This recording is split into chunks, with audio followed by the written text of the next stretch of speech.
Hello student, आप सभी का हमारे यूट्यूब चैनल पाइनियर बिंद एजुकेशन में वेलकम है। आज मैं आप लोग के सामने ज्योग्राफी का आंसर के लाया हूं।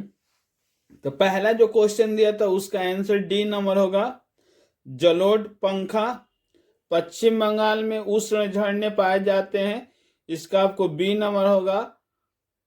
और खुले समुद्र में कोई बाधा बिना पवन द्वारा तय की गई दूरी कहलाती है फेंच। 4 का भी बी होगा।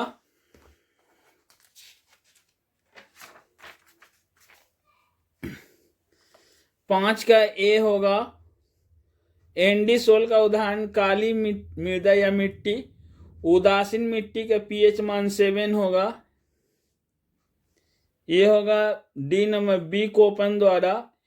एक ओजन अणु में ऑक्सीजन परमाणु की संख्या है तो ये 3 होगा। ओजन का क्या सूत्र होता है? O3। शोषण मूल वाले पौधे का उदाहरण गोरान होगा। जैव विविधता पद का संयोजन किया था वाल्टर रोजन द्वारा। अचानक बाढ़ आने का मुख्य कारण है सी नंबर बादल का फटना।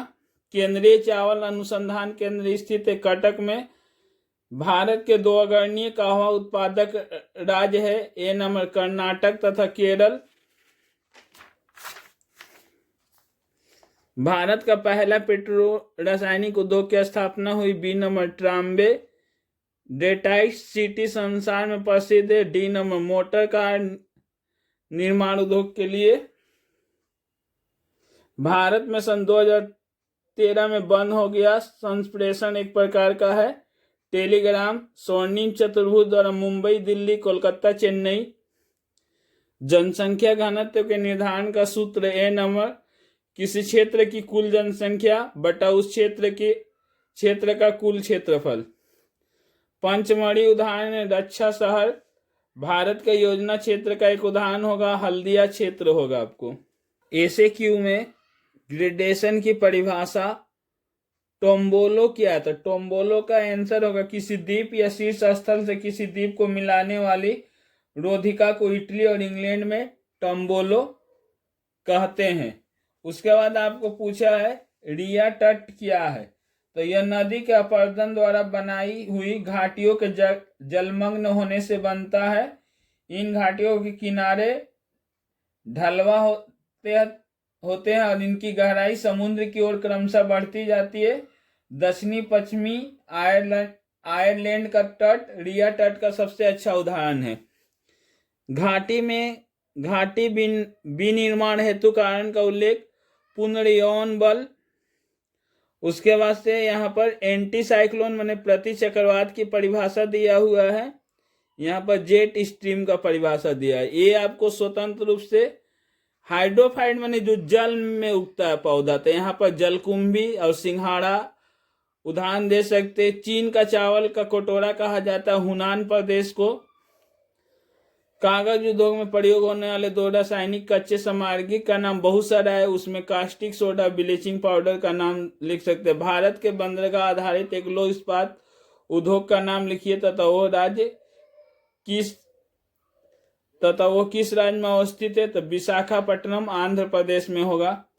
सबसे सघन जनसंख्या वाला राज्य, देखिए हिंदी में कुछ और दिया है और इंग्लिश में जनसंख्या का घनत्व दिया है डेंसिटी ऑफ पॉपुलेशन। तो अब देखिए क्या सर लोग ले रहे हैं। हिंदी के हिसाब से यहाँ पर उत्तर प्रदेश होना चाहिए और जो इंग्लिश में क्वेश्चन दिया डेंसिटी ऑफ पॉपुलेशन उसके आधार पर बिहार होगा। कम जनसंख्या वाला राज्य सिक्किम। बड़ा क्वेश्चन में मैं आ रहा हूं। काश प्रदेश में बोला था वही आया है। तो यहाँ पर अपर्दन यानी अपक्षरण से लिखना है। तो इसमें क्या क्या आप लोग लिख सकते थे? डोलाइन, पोनोर, गुफाएं तथा कंदराए, युवाला, पोलजी।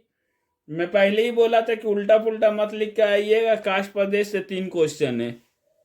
मानसूनी जलवायु तथा भूमध्यसागरीय जलवायु में अंतर में बोला था। जैव विविधता के हानि के कारण भी मैं बोला था। और यहाँ पर जनसंख्या संक्रमण मॉडल का ये भी मैं बताया था। बेंगलुरु में क्यों भारत की सिलिकॉन घाटी कहते हैं। आपको जो थर्ड और फोर्थ क्वेश्चन थोड़ा सा ज्योग्राफी देखिए, आपको साल भर पढ़ना पड़ेगा। थर्ड भी ऐसा नहीं है कि फसल चक्र, मैं बोला था कि फसल चक्र आएगा, फसल चक्र आया। अब इसमें आप हिस्ट्री और पोल साइंस का जैसा नहीं सोचिएगा कि यही आएगा, उस तरह इसमें नहीं होता है।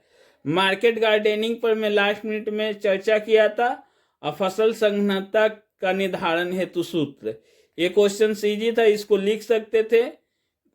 एक ही क्वेश्चन दिया इसलिए आपको प्रॉब्लम हो गया। डी नंबर में इस साल किसी भी उद्योग धंधों का विकास का कारण नहीं आया था।